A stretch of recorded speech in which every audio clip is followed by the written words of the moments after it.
Assalamualaikum warahmatullahi wabarakatuh. Halo anak-anak, apa kabarnya pada pagi hari ini? Semoga kita semua sehat-sehat saja.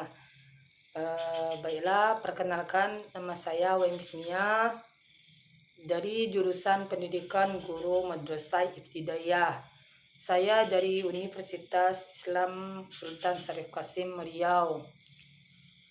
Pada pagi hari ini kita akan belajar ilmu pengetahuan alam. Pada hari ini kita akan membahas apa itu rantai makanan. Sebelum kita masuk ke rantai makanan, kita harus tahu terlebih dahulu apa itu makanan. Apakah ada yang tahu apa itu makanan? Ya, makanan adalah zat yang diperlukan oleh makhluk hidup. Kemudian zat tersebut diserap nutrisinya, kemudian diolah menjadi energi yang akan digunakan dalam kegiatan sehari-hari. Jadi, rantai makanan itu adalah proses atau peristiwa di mana terjadinya makan atau dimakan oleh makhluk hidup sesuai dengan tingkatannya masing-masing. Di dalam rantai makanan terdapat komponen atau peran tertentu. Yang pertama ada produsen. Produsen adalah organisme yang menghasilkan makanan sendiri. Kemudian ada konsumen. Konsumen ini adalah organisme yang memakan produsen tersebut.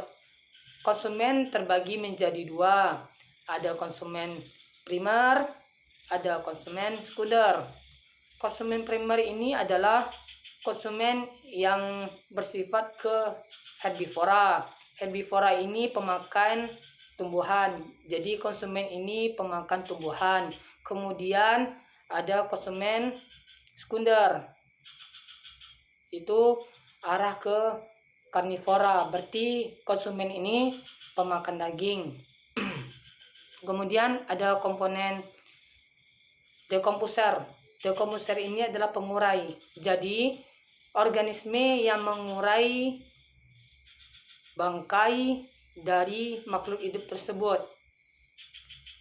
Baiklah, di sini saya menerapkan dalam media pembelajaran yaitu rantai makanan. Di sini setelah dilihat ada rantai makanan yaitu ada padi, ada tikus, ada ular, ada elang, dan ada cacing.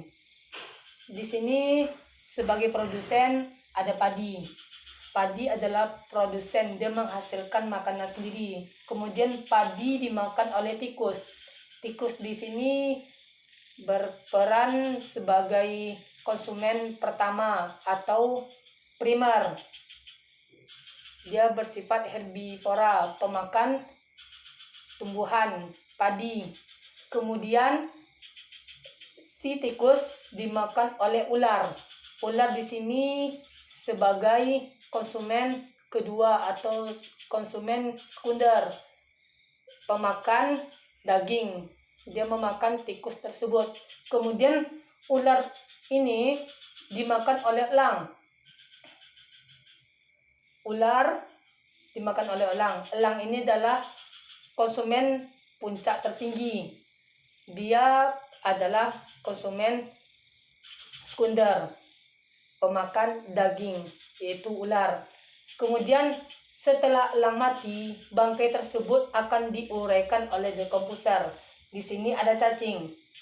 Cacing akan mengurai bangkai dari elang tersebut, kemudian akan disalurkan ke nutrisi ke dalam tanah sehingga tanah ini menjadi bermanfaat bagi tumbuhan.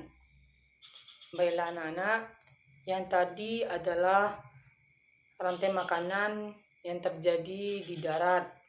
Sekarang kita akan lanjut ke rantai makanan yang ada di laut. Seperti yang telah saya terapkan di media pembelajaran. Pertama ada fitoplankton. Fitoplankton sebagai produsen. dia menghasilkan makanan sendiri. Kemudian fitoplankton ini akan dimakan oleh ikan-ikan. Ikan-ikan yang berada pada konsumen tingkat kedua merupakan konsumen primer, karena ikan-ikan ini memakan fitoplankton. Kemudian ikan-ikan ini akan dimakan oleh anjing laut. Anjing laut adalah konsumen sekunder, konsumen yang berada pada tingkat kedua. Dia memakan daging-daging ikan. Kemudian anjing laut ini akan dimakan oleh ikan hiu. Ikan hiu sebagai konsumen tingkat puncak tertinggi atau konsumen sekunder, dia akan memakan daging anjing laut tersebut. Kemudian ikan hiu ini akan mati. Bangkai dari ikan hiu ini akan diurai oleh dekomposer, akan diurai bangkai-bangkai ikan hiu ini menjadi bakteri. Bakteri inilah yang akan dimakan oleh fitoplankton tersebut.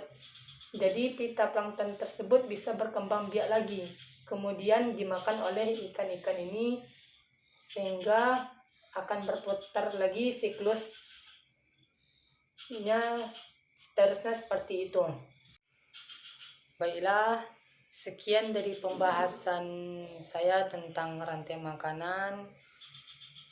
Dapat disimpulkan bahwa rantai makanan itu adalah siklus di mana terjadinya peristiwa makan dimakan oleh makhluk hidup, dan dalam rantai makanan terdapat komponen yang berperannya dalam masing-masing. Tadi ada produsen, ada konsumen, ada dekomposer atau pengurai, dan dalam rantai makanan ada dalam ekosistem darat, ada juga di ekosistem laut. Dengan menggunakan teori metode media pembelajaran ini, saya harap agar anak-anak dapat memahami rantai makanan ini sehingga dapat meningkatkan kemampuan anak-anak sehingga dapat memahami materi rantai makanan ini. Saya akhiri pembelajaran kita pada pagi hari ini. Mohon maaf jika ada perkataan atau perbuatan saya yang salah. Saya akhiri dengan wabillahi taufik wal hidayah. Assalamualaikum.